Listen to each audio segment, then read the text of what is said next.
Hi అండి అందరికీ welcome to my channel. ఈరోజు నేను మష్రూమ్ పులావ్ చేశానండి. అది ఎంత బాగా వచ్చింది చూడండి విడివిడిగా. అది ఎలా చేశానో ఇప్పుడు చూసేద్దాము. ఫస్ట్ స్టవ్ పైన ఒక బాండి పెట్టుకున్నానండి. దాంట్లో ఆయిల్ వేసుకున్నాను. మనకి ఆయిల్ హీట్ అయ్యింది కదండి. ఇప్పుడు బిర్యానీ స్పైసెస్ చెక్క, లవంగ, ఇలాచి, బిర్యానీ ఆకు, కొద్దిగా సాజీరా వేసుకున్నానండి. మనకి అవి ఫ్రై అయినాయి కదా. అవి ఫ్రై అయిన తర్వాత కొద్దిగా కరివేపాకు వేసానండి.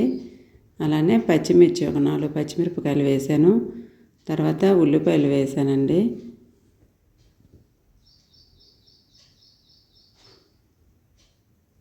ఇవి దీన్ని ఫ్రై చేసుకుందాం. మనకు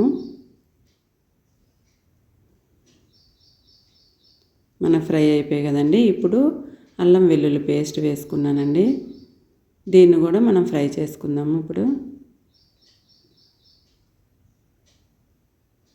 ఇది కూడా ఫ్రై అయిపోయింది.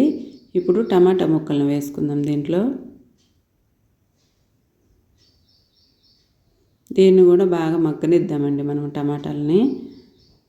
మనకి టమాటాలు మగ్గిపోయాయి కదా. ఇప్పుడు ఈ మష్రూమ్స్ ఉన్నాయి కదా, ఆ పీసెస్ని దీంట్లో వేసేసిద్దాము.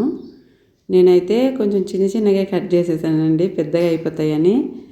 అవి ఫ్రై అయ్యేసరికి చిన్నగా అయిపోయి, కొంచెం పెద్దగా కట్ చేసుకోండి మీరైతే. ఇవి కూడా బాగా ఫ్రై చేసుకుందాము. దీంట్లో కొద్దిగా పసుపు వేసాను. అలాగే మన టేస్ట్కి సరిపడా సాల్ట్ వేసుకుంటున్నాను.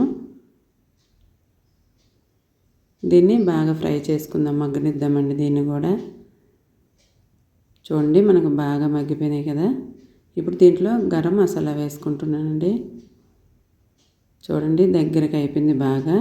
ఇప్పుడు కొద్దిగా పెరుగు వేసుకుంటున్నా దీంట్లో.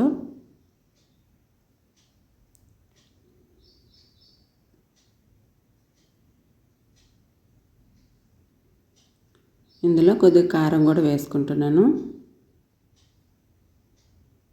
ఇప్పుడు మొత్తం బాగా మిక్స్ చేసేద్దామండి. కొద్దిగా కసూరి మేతిని ఇలా నలిపేసి వేసుకుంటున్నా అండి.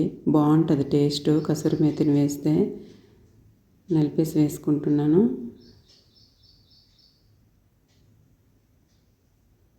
ఇదిగోండి మనకు బాగా దగ్గరకు అయిపోయింది కదండి. ఇప్పుడు నేను ఆల్రెడీ 1 గంట ముందు బాస్మతి రైస్ని నానబెట్టుకున్నానండి. ఇప్పుడు దీన్ని ఇందులో వేసేద్దాము. మొత్తం వాటర్తో సహా పోసేస్తున్నానండి నేను ఇందులో.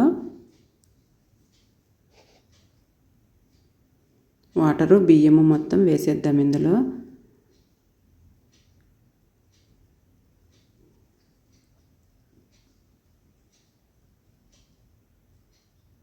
మొత్తం బాగా కలిపేసుకుందామండి.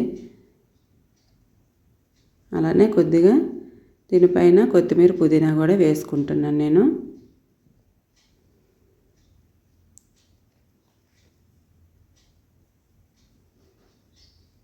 కొత్తిమీర, పుదీనా వేస్తాను కదా. ఇప్పుడు మనం ఏంటంటే ఒకసారి కలిపేసుకొని పైన మూత పెట్టేద్దామండి. మొత్తం కలిపేసుకుందాం బాగా. కలిపేసుకొని పైన మూత పెట్టేద్దాము. ఒక అరగంట అయిపోయినాక ఉడికిందలో చూద్దామండి. ఇప్పుడు చూడండి మనకి మష్రూమ్ పులావ్ రెడీ అయిపోయిందండి. ఎంత పొడి పొడిగా వచ్చిందో చూసారా. చాలా బాగా వచ్చింది కదా. అలా మరికొన్ని వీడియోస్ కోసం మన ఛానల్ని సబ్స్క్రైబ్ చేసుకోండి. Thanks for watching.